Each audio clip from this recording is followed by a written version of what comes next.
today. So remember to sign in if you want to be in the giveaway.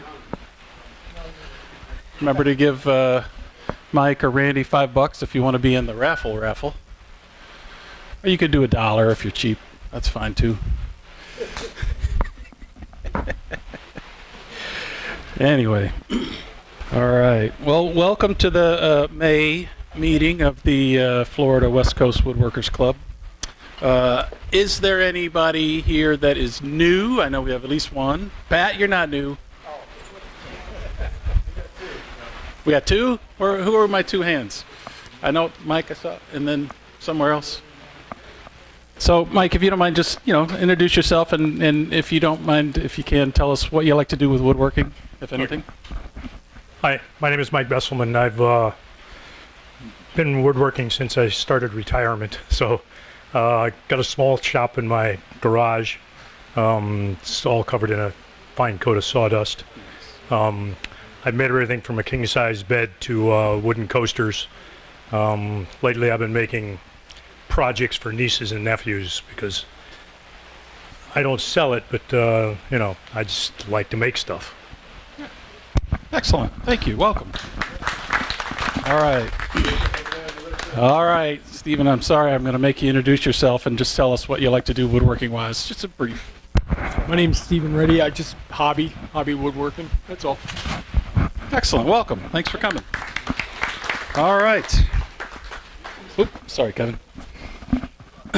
Okay, I have a list of things to talk about, but I do not remember what's on the list. Does anybody need a help with a project that you want to ask a question about to the group that we could all put our heads together for an answer? It doesn't have to be right now. If you come up with something later, let us know. All right. If you haven't seen, behind you is the new $10 tool wall that Pat put together. Thank you again, Pat, for being such an organizing force. There's also $5 yellow bins out front. Anything in there is $5 or make an offer, right? Yeah, I am mildly insulted. I saw 5 things that I donated in the $5 bins. So. Are you over it? Oh yeah. I gave that stuff away for a reason. Also, you'll notice back there's a biscuit joiner for sale. That's being sold by Joe, so you got to give him the money for that one. How much are you charging for that, Joe? $50 or best offer. 50 or best offer. All right, maybe we get a bidding war going. There is some freebie stuff today. There's a box out there that came from Barry Meyer. It's just got some books, and there's like a little measuring. Sorry. Well, it's true, or maybe he can. That's why he's giving away the books. But that stuff in that cardboard box out there is all free, so feel free to rummage through that. If anybody's interested, you may have heard in the past that I do some work with HDPE, high-density polyethylene. I have some cutoffs that I left over there from my last project, so if anybody wants to fiddle with that stuff, there's some 3/4 inch thick. I find it's really good for putting like on the bottom of legs of outdoor stuff you're making, chairs, tables, whatever, because it's not going to suck up water, and so you put that on the bottom of the legs, and that's really nice. I also had a guy that I was communicating with before the meeting, and he came by and he dropped this off. It's a Keller dovetail jig, and so I asked Pat, what do we do with this? And he said, let's just see if anybody wants it. We'll give it away. If anybody's interested in this Keller dovetail jig, these templates, let me know. That's right. Ed's right. You could absolutely repurpose this for hanging lathe tools or chisels or whatever have you. So those are for the taking. As you know, we suffered a bit of a loss this last month. We lost Floyd, which is a bummer at the least. I mentioned at the board meeting that we would need maybe somebody to help step into his shoes, because Floyd was the person most in charge of, most responsible for getting our speakers and presentations lined up. So we're definitely looking for anybody that wants to step up and help with that. if you're interested, if you have a presentation that you're interested in seeing and you want to volunteer one of your friends, if you have something that you yourself could do, we're always looking for people to make a presentation. And if nobody volunteers, then you get shanghaied like Jeff did by Pat. So, and Mike, do you want a couple of words about Floyd? Thank you. Sorry. Okay, well, as you know, or some of you know, that Floyd was like the founder of West Coast Woodworkers Club, and his passing was kind of a shock. I think he was 73 years old, I think. So it was on the operating table that he passed away, I guess. But we had the funeral, and a lot of the club members showed up. Sorry, Pat, I didn't know you were hard of hearing.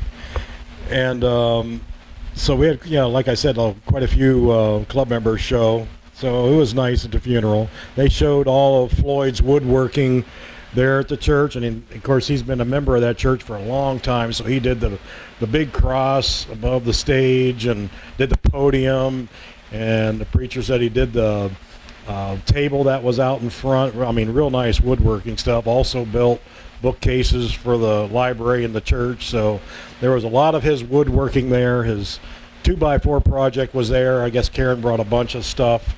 So it was interesting to see everything and what Floyd had done.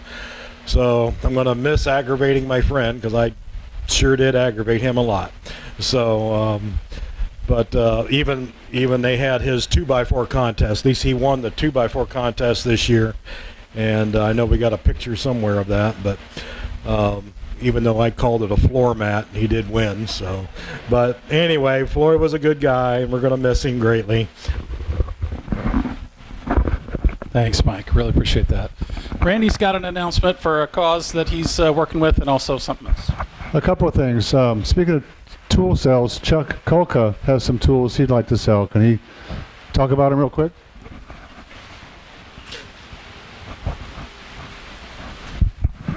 I have a skill router table with a fence. It has a brand new DeWalt 6184 router. I wanted $90 for it. I have a Freeman mini air compressor. It's brand new in the box. I never used it. One of those stories you buy something and never take it out of the box. And I have a bench that has locking 4-inch wheels. It's 20 inches high. It's adjustable to 26. That I have a picture of, but I don't have it with me. You can see the 2 items out in my car after the show. Thank you. Yeah, the router table and the air compressor are both in your car right now, right? Okay. All right. Thank you, Chuck. So if you're interested, go see Chuck. Also want to thank Pat Kerr. We had some power tools here, an 8-inch joiner, a sled for table saw, and some other power tools that Pat went ahead and put on Craigslist and sold for us. He brought in, $900 or something. So thank you for doing that, Pat. That's Actually, I brought in a couple thousand in my pocket. okay, whatever. The treasurer's report will show 900. So thank you for doing that. There's a lot of extra work, I know, to do that. Don't forget to sign in if you haven't. Also, a public service announcement. The state of Florida, the DMV, or Department of Motor Vehicles, Highway Motor Vehicles, whatever, has a emergency contact information registry where you would go on and identify people you want them to contact if they find you, in a car accident. The driver's license does not have any of that information on it. It just has your address. This registry, you can identify up to 2 people that they'll contact if they find you. You're unconscious, you can't contact them, like your spouse and family members. I'll get with Larry and Greg and send something out to you guys, but I really encourage you to do this because there's quite a story behind this, but it's very important that they have a way to contact your next of kin if you guys get into an accident, because otherwise they got to start knocking on doors, and there's a lot of investigation work that they have to do to try to find your next of kin. So it could be important for hospitalization, transfusion, stuff like that. So just please keep this in mind. It's with the motor vehicles. I'll send an email out later on. Okay? Any questions about that? Thank you. Okay. Jim, you ready? Jim Amish, our presenter from last month, has got a little bit more information. He wants to give us, answer some questions. So about the slab flattening business. All right, I took the project home and kind of finished the one side. Oh, that's the project. So it started like that. Ends up looking like that. There's still a hollow in this area here. I didn't want to thin it out too much. We're normally around 3/4 of an inch. So brought that in to give back to Pat. He donated that. The second thing I wanted to bring up, people were asking me 10,000 RPMs I was running, and it's a 2 horsepower router. So anyway. And the as you know, if you wanted the 5% discount, still valid through the end of the month. Okay, cool. What's the name of the company again? True Track. True Track. True Track. True Track router slab flattening jig. Turning Monday is happening on Monday of all days. It's going to be this coming Monday. It's going to be here. Who's running the show? Tom? Pat? Yeah. Yes. Tom or Pat will be running the show. I heard that last month there was a lot of hands-on, so if you're wanting to get in here and learn from the masters, this is the way. You're going to turn some finials? Is that what that is? Nice. You're donating the ebony for that? No. He didn't even smile when I said that. How dare you, Craig? All right. Well, I think that's everything from my list for right now. Oh, no. There's just a mention that, as you remember last year, we all got together, as we've done in years past, and made a bunch of bowls for, I was calling it Bowls of Hope earlier because that's one of the organizations. But the one that Tom connected us with is the Manatee County Food Bank.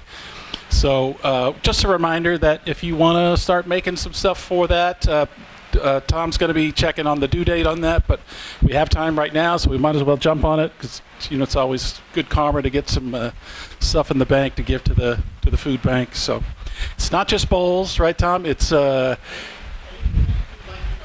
yeah, he said coasters have been done before, or like a charcuterie board. It's for the food bank, so that's a good cause. All right, well then we do have a presentation tonight. Jeff, are you about ready? We're going to learn a little bit about now that you flattened your slab with Jim's jig. Now Jeff's going to show us how to turn it into a river table, which I jokingly called a stream table on my email. My name's Jeff Smith. I work at a Pat's shop here. I run the CNC machine, and I'm a painter by trade. Got in when I got in here with Pat, just doing all sorts of different things. We see it, we like it, we try to teach ourselves how to do it, and then we start doing it. So we've made a bunch of epoxy pours over the past couple years. We've made doors. I've made art for the wall. I've lit it up with LED lights. A whole bunch of stuff, and I've learned along the way crude ways to do it, the right ways to do it, and the ways that make it the way I want it. There's different epoxies that you can use to do these things that I've learned. There's a thick pour, a bar top pour, and then what we use is a fill pour. And when I make these things, after Pat flattens them all out and gets them ready for me, I treat the edges with the West system. It's 1 pump, 2 pumps.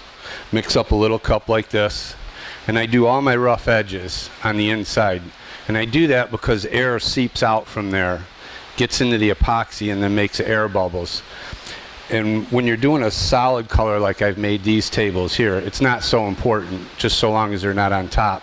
But when you do a clear table, the bubbles will form inside, and then you'll see them, and you don't like to see the bubbles inside. So what I've done is I've brought just a couple little things that I've done. Charcuterie boards. These are the ones that we learned on. This is how we taught ourselves how to do the epoxy. And then for Christmas, I made all of my friends with their names, first and last names in these, and then just poured them with epoxy. Very first things that we ever did here at the shop.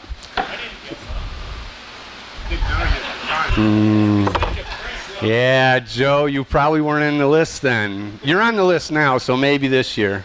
Okay, so what we normally do is I have a bunch of forms when I make these I usually make them at Christmas time.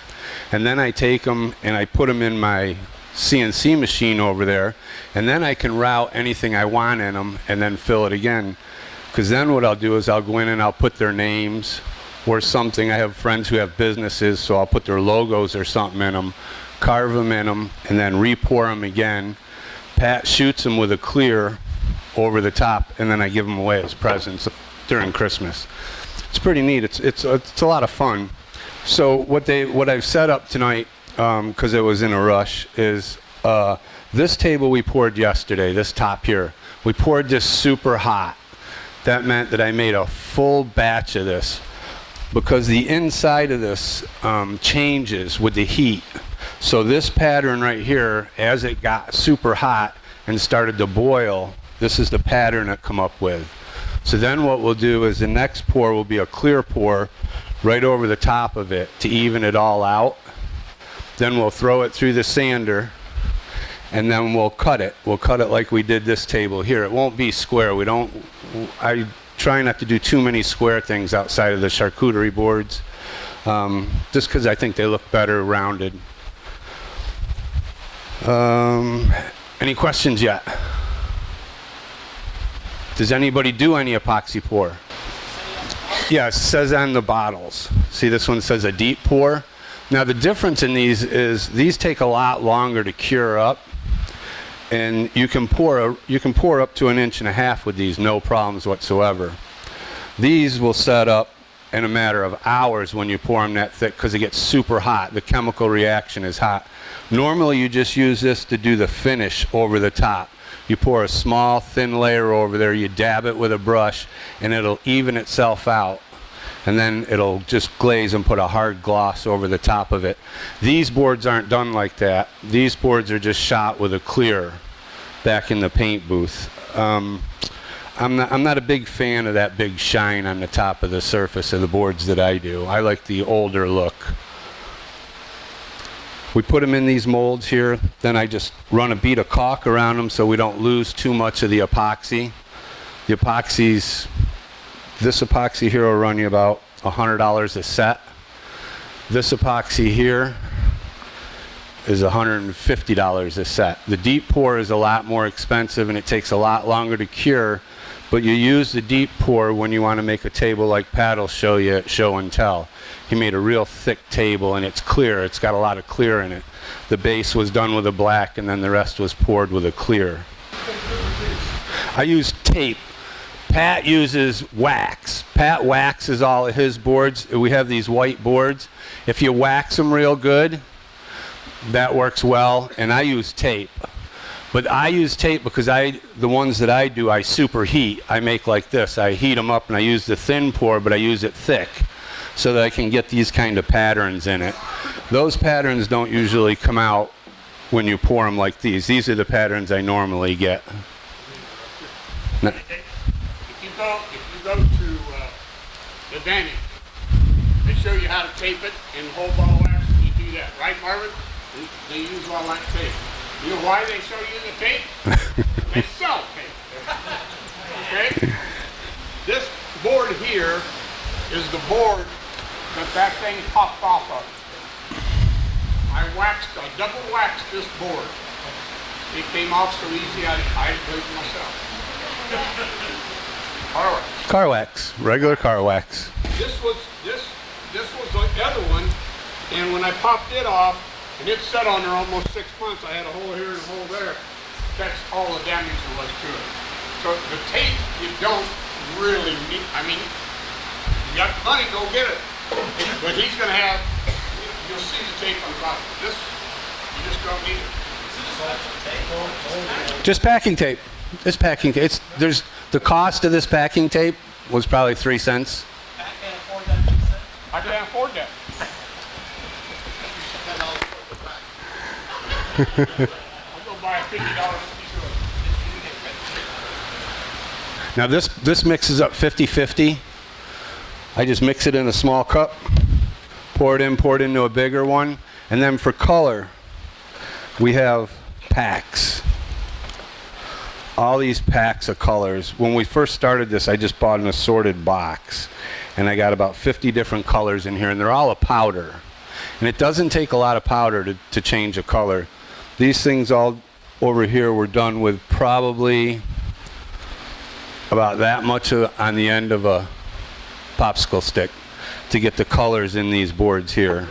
And it's a pretty thick color. I mean, you can see a little bit of light through it, but not much. So it makes a good color. I was telling him the color, it's kind of hard because it says that it's a black pearl dye. Well, you don't know, but you can mix the colors. So what I do is I'll get a little cup like this, and I'll just try 2 or 3 different colors to come up with a color. Now, these are all just solid colors here, but I've made pictures where I've cut it out. Did a Boston Celtics logo, and I had to make the greens and everything the right colors. So I just kept mixing different colors together, and then when I figured it out, I guess it's just like a paint. Once you figure out the formula, it's not so hard to make the color anymore. All right, so do you want me to mix up a little bit and show you this poured? Yeah. All right. Let me put some, gloves. This stuff is sticky. Before he mixes this up, because there's no other way to say this, because of the age of the people. Man, you are not right. You are not right. That's not right. Put off some real gas, okay? Well, yeah. Yeah, okay? So, if he pours the whole thing, he'll put off a little gas. Not a big deal. The fan will blow it out.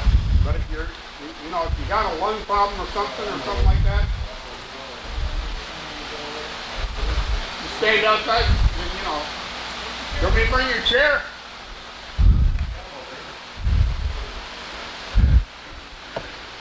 Okay, that's... Are you done insulting the people now? Did I insult anybody here? Mike? Hey. And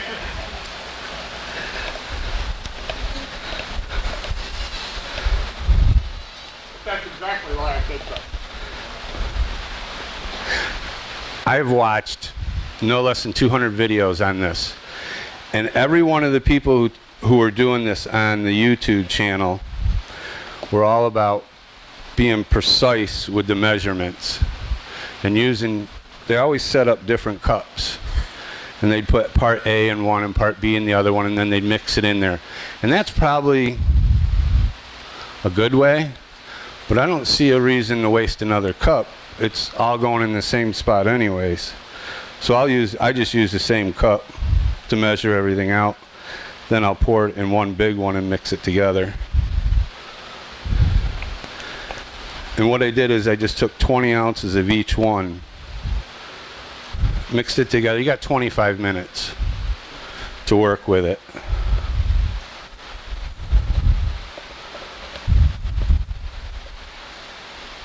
Where did you buy that? This I ordered online. No, Advantage sells it. Pat buys it there. Unfortunately, it's more expensive if you buy it at Advantage. You go on Amazon and buy it. Like I said, I paid $1.89 for 4 gallons.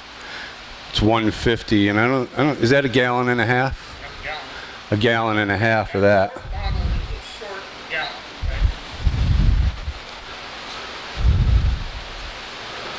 So then it's just a matter of making sure you mix it up really good. And then for color, it's all in your eye. It's what you think you like and what you want. I've made a bunch of them, so I know some of the colors, and I know how to mix some of them. So the thing about this is when you pour this in one pour, you have the same color all the way through. But if you make multiple pours, it's very hard to mix the exact same color 2 times in a row.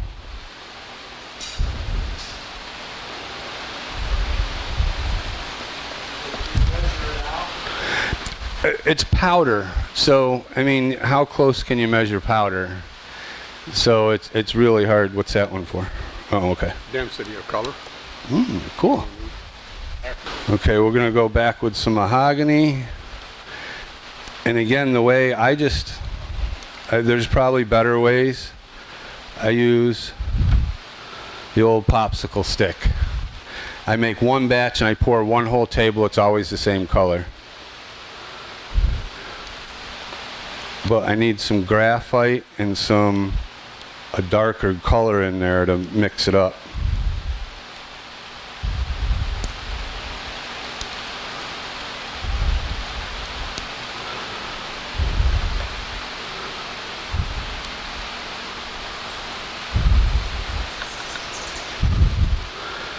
And a little bit of black pearl and we should be good.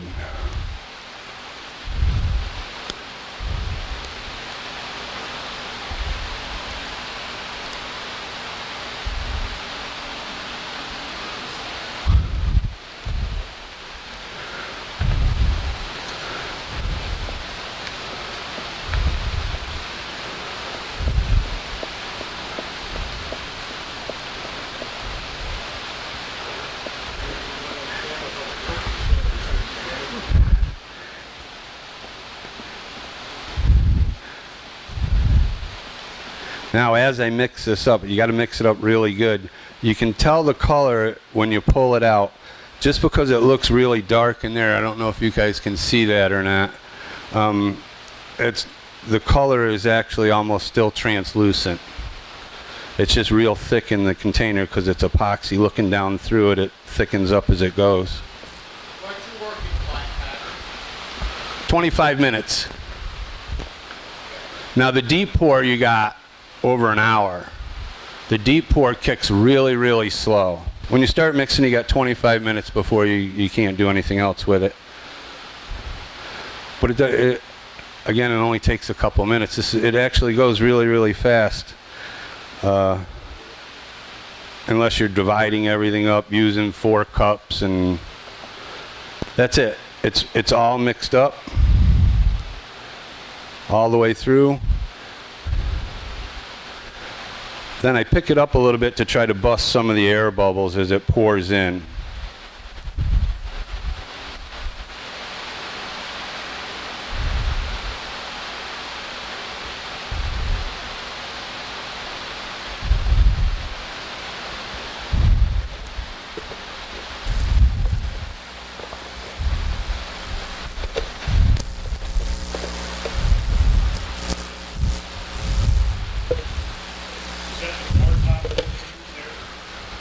I'm sorry?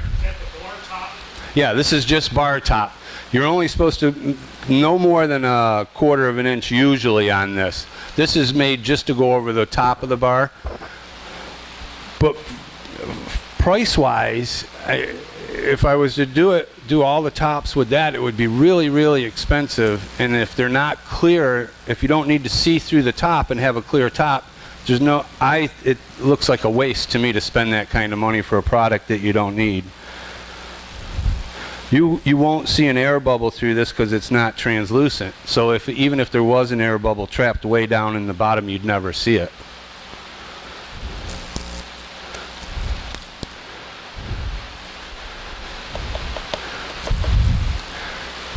Now what I'll do is I'll let this sit for a couple minutes, and then I'll take a torch and I'll go over and pop all the air bubbles on it. Pat, did you get the torch? You didn't get the torch? I mean, you left it in the... Man, that's my helper for you, ladies and gentlemen. I'm sorry.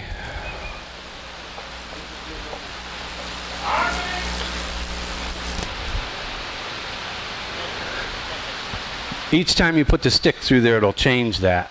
Now, a pattern like this and like those, when you don't superheat it like that, the pattern will pretty much stay like this. It's when you get them hot that you can change the direction and you can change the outcome of what it's going to look like at the very end.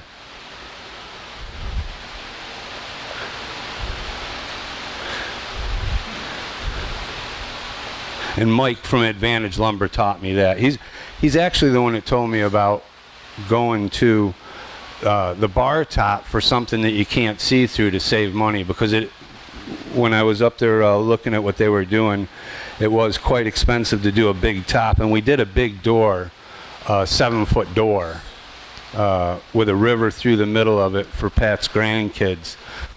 I think it was like 9 gallons of epoxy in it. Thank you, Pat. There's a lot of bubbles in there. Listen, there won't be as many as there is in that one. Wow. Just a little bit of heat, it pops all the air bubbles right away. But you have to keep going back for, I'd say, a good hour to let this start to set up, because the air bubbles are going to continuously keep coming up. They'll get less and less as time goes on, and it only takes a second to hit them with this. And normally when I'm doing these, I'll do 6 or 7 of them. So it's while this one is cooking, I'll be working on something else. So you can just keep going back and forth.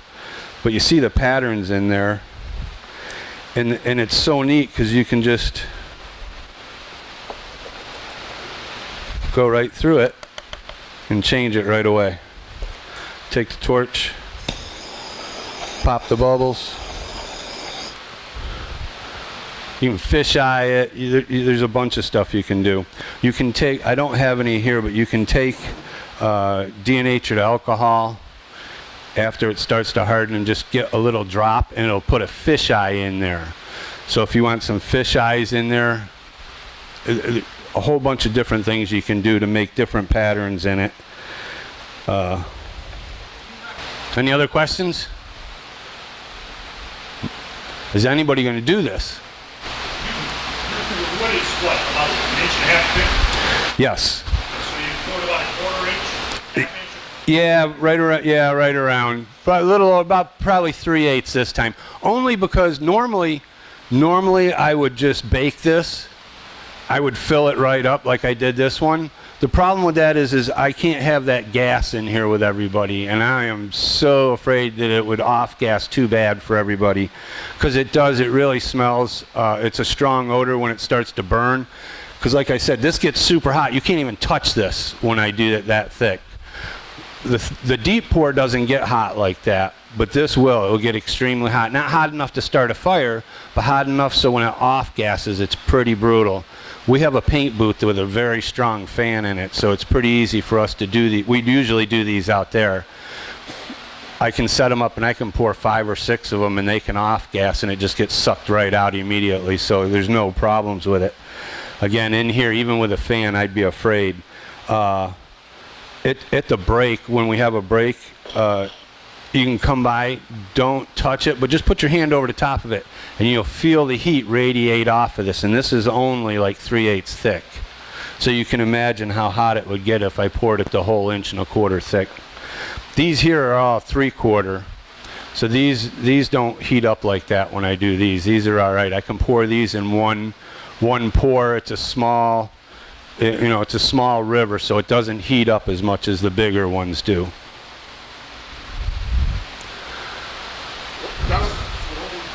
I will give it to Pat, and Pat will take it out in the booth and he'll spray it with, Pat? Lacquer. There you go. Lacquer will do it outdoors. I don't care what you do with what outdoors. If you don't, every 2 years, give it a rough sanding and give it another top coat, it's going to deteriorate. This sun is going to beat it to death. That's all there is to it. It's like the paint on your house. You're going to beat it to death. So, yeah, this will last. It'll last a good year, year and a half. And you're going to watch it fade. If the sun hits it, it's going to fade.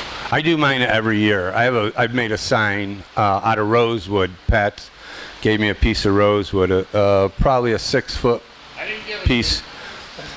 He stole it. And it's probably about 12 inches wide, and I got a bear carved in the middle of it, and then Smith's Campground on it, and it sits up over my fire pit at my house. And I do that every year. I've got epoxy in that, and I just clear coat it every year. I take it down, sand it up real quick, and just shoot a coat. And I use a rattle can of lacquer. Put it right back up, and it keeps it nice. But if you let it go too long, you put any wood outside too long, weathered, and then it starts to turn gray and all sorts of stuff. So 1 year and it seems to be fine. And that's about 6 years old now, that sign. If you look at these and look at this, when I did my daughter's table, I asked her if she wanted this. She said, no, I don't want that look of thickness on top. She wanted this look. So there's a different look between the bar top and this when you spray it. And it's all in the individual that is the holder or whatever. The stuff that I spray with, it's kind of like your end tables and stuff like that. You can set a glass on there and leave it around or anything like that. We've had that table for 5 years and it's no problem. What grading you saying for These are at 220, these tables are at 220, and I have 10 grandkids and 2 dogs. And that table's been in my TV room where my grandkids play every weekend for 4 or 5 years, and that's never been refinished yet. That's just the one time he finished the top of it after we sanded it. When you spray, you need to get to the highest grit you can get to. That will give you the best look at the end. You know, that's a dull, and if you want to go to a gloss, then you better sand it. This, you don't have to sand it all, right, Marvin? It don't make any difference. This piece is not sanded underneath there at all. The sign is from forward. It takes care of all. What? Whenever it's like a funky compound and the polish comes over. Right on that. No. This is just straight. Yeah. I did the other day. I just took some Windex, cleaned it. That was it. How do you get the sides of it to be shiny without it all dripping down? Okay. So I got these 3 little pointed things that you set this up on. Okay. So I set it up on pointed things so it has that gap in there. So I pour this and let it set, and they give you a little thing to scrape it with. It's got 8-inch digits and stuff like that. And once you get it rolling, you take a paint brush and you go like this. You go like this. You go like this. You go like this. And then half an hour later, or an hour later, you go back out there and you go like this. You go like this. You go like that. And then another hour later, you go back out there and you go like this. And he doesn't get rid of all of them because there's always some that come. Then you sand it. It's the bottom. Okay? It's the bottom. Okay? And if it's clear, if it's going to be a clear piece all the way through and you have that problem, once you flip it back over, you can mix up another batch of the clear and go the bar top and go over the top of it, and very carefully go over the top of it so you don't have all that overrun now. You're just trying to fill in the spots that you had to sand back down, and it'll make it translucent again. It doesn't show the scratches through it. Once it melts back into it, it'll turn it translucent. You can see right through it once again. I didn't sand the side of this at all. It's just how it's finished. But I did wipe it. So it ended up to get rid of the drip look, because the drip look is there. It does come over. But it takes, when I do something like this, I'll do it in the morning. So, because I got to be out of here, you know, I got to have 4 or 5 hours to keep going. 2 o'clock was done. Yep. 2 o'clock. But, you know, so it just, you got to do it in the morning so you got time to do it. You got time to stay with it. Yeah. Also, heat is the enemy too. The hotter it is, actually, like he said, we try to pour all this stuff in the morning, because once it hits 80 degrees, it's just, this gets hot as it is. So the hotter it is out, the worse it becomes here. So we usually do all our pouring in the morning when it's at least a little cool. Gives it a couple hours to just slowly cool down. Remember the first pour we did when we did a double pour? You gotta tell that story. I made a piece for the wall. The very first thing that we did, I made a piece for the wall, and we made a big piece. It was probably almost as big as this mold right here. And we had no idea. Watched a couple videos, had no idea, and I bought this stuff right here. And we mixed whole ones together poured them in there. So we had 2 gallons of this stuff. And we poured it in there, and it looked really, really good. And we were proud of ourselves. So we mixed up 2 more because we were going to pour the rest of that. All of a sudden, it started to get hot. And when I mean hot, it was actually billowing smoke up in the air, straight up in the air, just smoking, and it cracked. We ran out of the paint room. It dried in like 25 minutes. And not cured all the way through, but dried and cracked, big cracks in it. We thought we were done. That was it. We wasted all that money. We went ahead and we poured the other that we mixed up right on top of it. A couple days later, okay? Yeah. Poured it right on top. I put LED lights in it. I took it home, I hung it up on the wall, and you couldn't see one crack, one flaw in it anywhere. It was, I tried to bring a picture. It's like a green, translucent. You can almost see all the way through it, and it's got a shadow of green through it. And then I have the LED on the rosewood underneath, so it lights up the back side and it lights up all the epoxy on the inside. To this day, my wife still loves that piece, and we thought for sure we ruined a very big piece. It was quite scary. Anything else? No, you're more than welcome to look at the stuff as you come through. The top of that is kind of Wrinkled. We did that on purpose. That's what we did with the heat. We poured it so thick. That's how we got this pattern in it.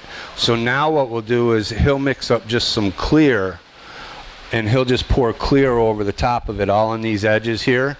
Then we'll pop it out of the mold. He'll take a pencil, we'll scribe it, knock off all the round corners, make an object out of it, cut it out, polish it, sand it, and he'll spray it. I'll throw some legs on it, and there'll be 2 tables, 2 end tables. You want to do little stuff like if you're going to do letters and names and stuff like this. That's the reason I keep this in here, because I can go pour just a little bit, okay? A little bit in a cup. Now that doesn't necessarily mean that you don't need to get it on when it's time to use it, because this stuff gets hot just like everything else, but it's still the best epoxy on the market, okay?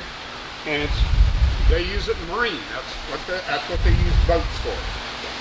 But this little bit, you give it 15, 20 minutes, and if you're not done doing what you're doing, you better put this down, because it's going to get hot enough that you ain't going to touch it. That's all there is to it. Yeah, you better get it out of your hands.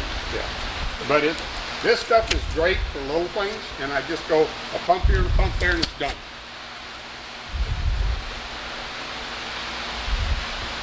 It's on you.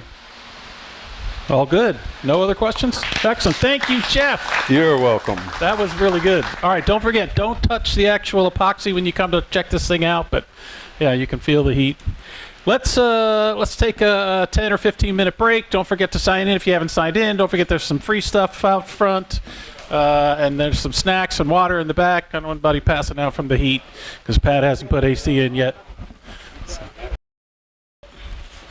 I think we'll do the show and tell, right? Already, everybody ready for show and tell? All good? All right, let's do it. I think I'm first on the list, by the way.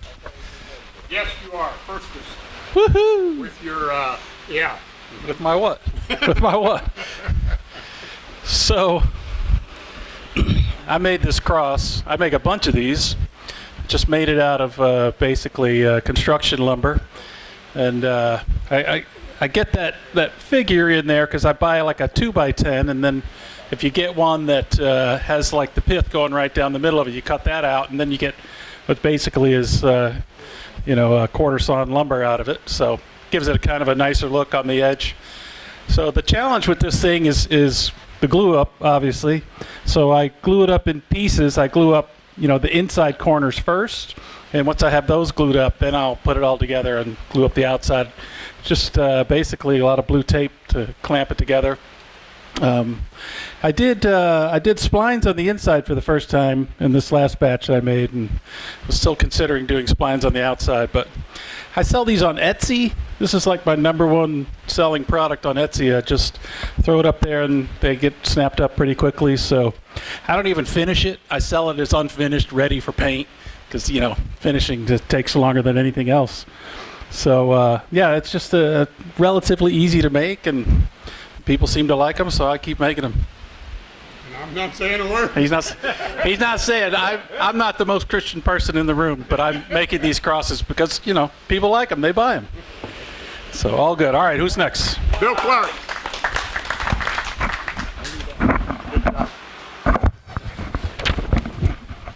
Nobody I love to give a harder time. Bill Clark, Bill, your ears, come on. Turned out to be a large piece of rosewood, and it's turned all hollowed out inside, about half an inch thick. The green is a material called inlace, which is an epoxy. And I just take a cut out where you got a void or a knot. He said do it. So use it.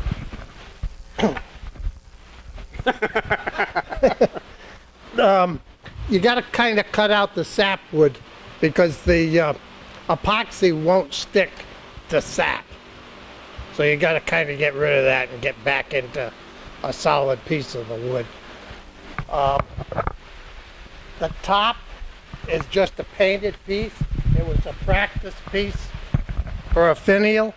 But after I turned it, I said, it's good enough, so I just painted it. It's just a rattle can black gloss paint. And this top here, I had to put on. You got it?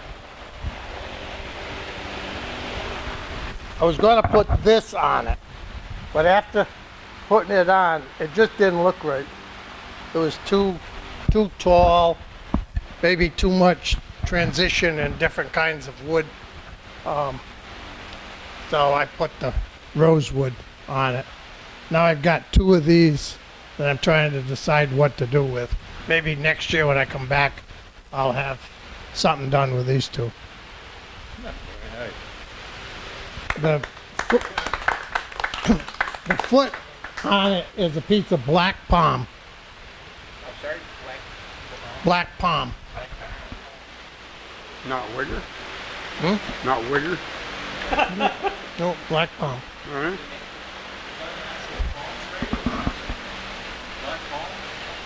I believe it. I believe it is. It's a piece I got from Advantage Lumber. Oh, really? Oh, so that might be from, Brazil. It could be. Yeah. I don't know. Yeah, good. I'll put it back for you, okay? Judy! I'll start with $5. Yes, this is just a cane I carved when we were meeting as a carving club. Everybody decided to do a cane for the veterans, and they donated him to, I don't know, I think it was the Knights of Columbus.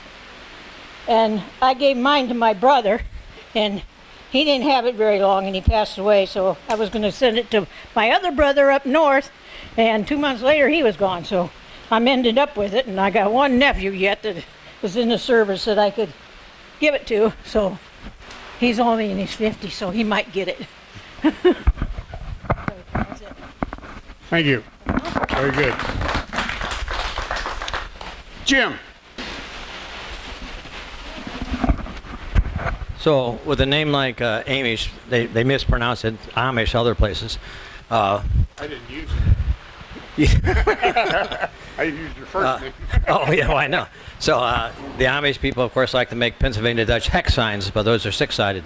My wife's into quilting now. She does it for Project Linus. And so I decided to combine her passion and my passion. So hang on a second.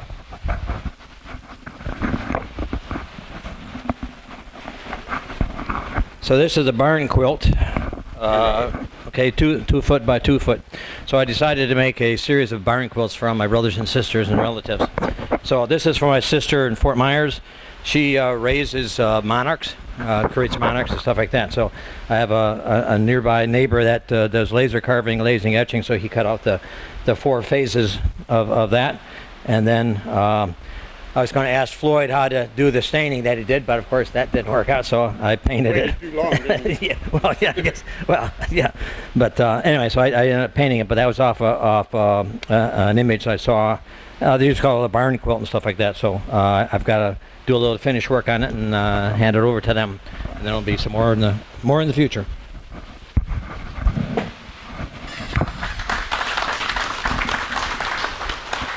Okay, I got to start with, I found Mike's halo over Marvin's place the other day. It's pretty ragged.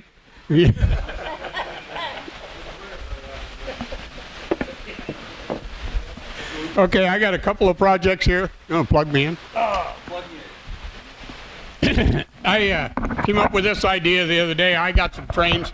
You've all seen them in the thing in there, and I'm giving them away to my grandkids. No, my kids.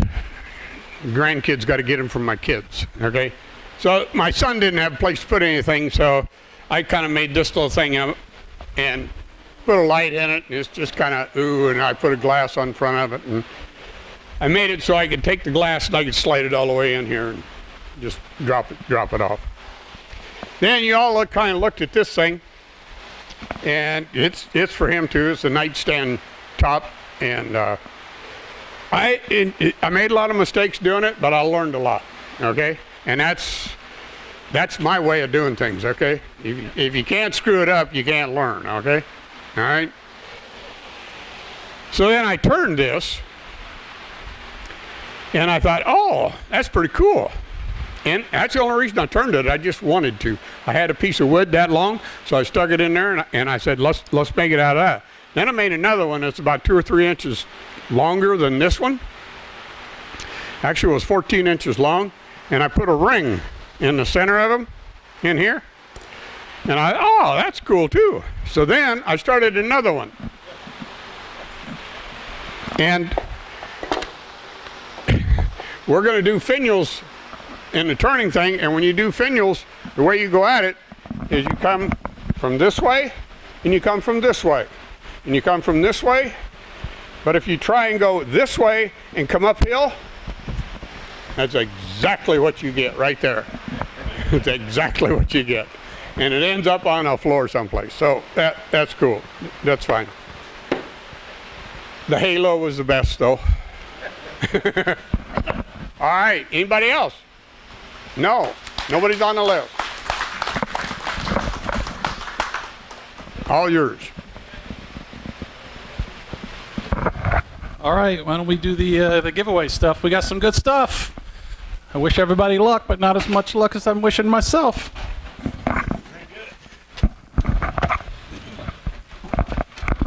Get out your tickets. Get out your tickets. Oh, okay, you got to buy one. Yeah.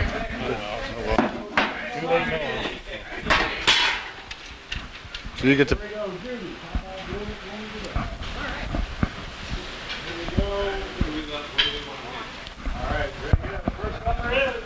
Last 3 digits, 4 digits. 7193.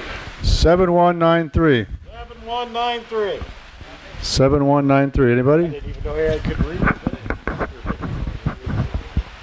All right. Thank you. Chickaberry. Number is 7185. 7185. 7185. Okay. Thank you. All right, Kevin Donovan. Got digital angle gauge or 7116. 7116. Ed Colombo. Sure thing. Hey, Ed, I'm rather much more mean. Thank you, sir. Next number is Angle gauge. There you go. 7158. 7158. 7158. Crinkling work. Okay. You crinkled it. Aha. All right. How many more we got? 2 more. Actually, 1 more. Pick the next one, Greg. Last one. Last one. Here we go. And it is 7176. 7176. Bud. All right. Very good. A new member, Bud. Here you go. Thank you, Bud. Okay. Thanks a lot. Okay. Now we'll go for the door prizes. Number 21 is Alan Blair. Alan. Number 26, Kevin Donovan. All right. Again. Big winner today. All right. Number 3, Jeff Smith. Jeff. 27. Number 27 is Mario Fajardo. I think he left. He left. Well, Mario's not here. You don't get it. Here we go. 4. Number 4, Steve Candell. Steve. All right. We're hitting all the low ones today. 6. Number 6, Marv Solfitz. Marvin. 25. 25. Mike Swartz. Ooh, all right. I actually won. Okay, 20. Number 20, Bud Getzinger. Bud, again. How many we got left? We got quite a few. 1, 2, 3, 4, 5 items left. 29. The 29, Mike Besselman, our guest. Mike. All right, 28. Number 28 is Larry Simmons. Larry. If I can interrupt, speaking of Larry, he puts a lot of time in to these videos. I encourage y'all to at least click on a link and maybe do a like or subscribe, whatever. He has these banners that scroll up and the music. He puts a lot of effort, so I think we should show our appreciation for what he does by at least clicking it or doing whatever. So thank you, Larry, for doing that. Thank you. Don't sing in the next video. 18. Number 18, Joe Mankey. Joe. 11. Number 11, John Thimer. John. And that's it. All right, we ran through this meeting pretty good today. So, anybody have anything else they need to bring up right now? We got time. Otherwise, I'll send you packing. Judy's ready to go. No, everybody good? Anybody think about something you wanted to ask the group question-wise? Anything like that? Nothing? All right. I will say that the guy that dropped these off, he dropped them off and took off. He was telling me that, there's a place down in Nokomis, and I'm like, well, I'm in Nokomis. How do I not know about this?